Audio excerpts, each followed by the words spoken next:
Nous sommes toujours à Paris pour le salon des entrepreneurs. Alors on rencontre des start-upers, des entrepreneurs, mais aussi des candidats à la présidentielle.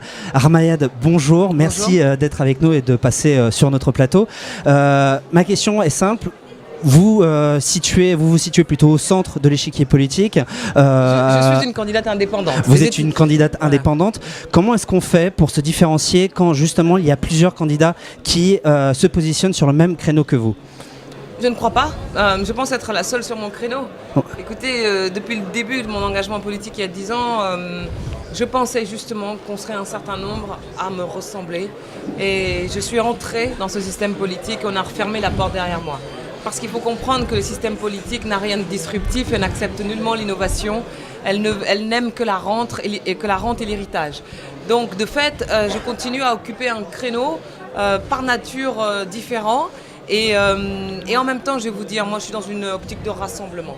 C'est-à-dire que mon objectif c'est de représenter cette France qu'on oublie et dans laquelle chacun peut se reconnaître.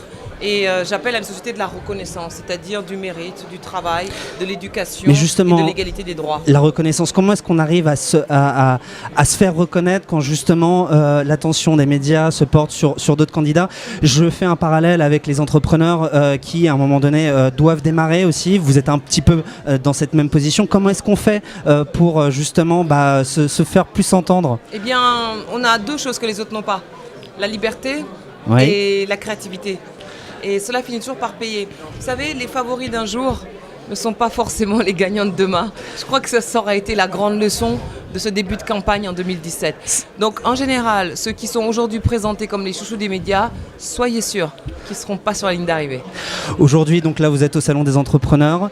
Vous leur dites quoi à tous ces créateurs ? C'est quoi votre mesure phare pour les aider ? D'abord, je les libère des rapaces des organismes sociaux qui leur prend tout ce qu'ils gagnent en supprimant le RSI, en prévoyant pour la première embauche zéro charge, parce qu'on crée beaucoup d'entreprises en France. On est le pays d'Europe qui en crée le plus, mais elles ne durent pas parce que trop de charges. Donc 440 milliards par an de cotisations patronales, c'est un record européen.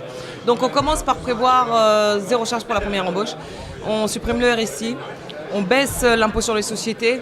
Parce qu'il faut baisser l'impôt sur les sociétés, il faut atteindre 22% et avoir comme objectif sa suppression. Et en même temps, je plaide aussi pour une société responsable. Donc c'est pour ça que je suis favorable à des mesures comme la TVA sociale et environnementale. C'est pour ça que je suis aussi favorable au chèque syndical financé par l'entreprise. Évidemment, pas les petites start-up parce que nous ne sommes pas à un niveau où il y a une représentation syndicale, mais pour encourager finalement un pluralisme syndical. Je suis par exemple favorable à ce que l'innovation passe par la recherche. 1,9% du PIB, c'est pas suffisant. Il faut atteindre 2,5% comme en Allemagne. Mais surtout, il faut décloisonner. C'est quoi ? Il faut passer par un nouveau dispositif, il faut développer, nouvelle aide gouvernementale. Il faut développer la philanthropie, les fondations privées comme on a aux États-Unis pour rééquilibrer entre recherche publique et recherche privée. Ça me semble indispensable. Et que cette recherche privée ne se concentre pas uniquement dans les mêmes secteurs. Je crois qu'il est aussi important que nous travaillions sur le décloisonnement entre les métiers. Il faut casser les murs, il faut casser les plafonds de verre. Entre le monde des ingénieurs, des hackers et le monde des compagnons du devoir, des plastriers, des céramistes, il y a plus qu'une impression 3D comme frontière. Je finis avec cette dernière question. Vous êtes vous-même entrepreneuse, vous avez votre entreprise donc. C'est quoi, qu'est-ce qui vous a manqué quand vous étiez à la tête, quand vous êtes toujours à la tête de votre structure ?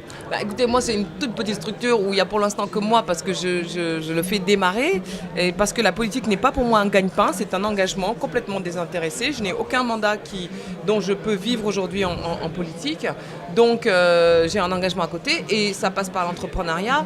C'est un monde effectivement qui est très contraint en France.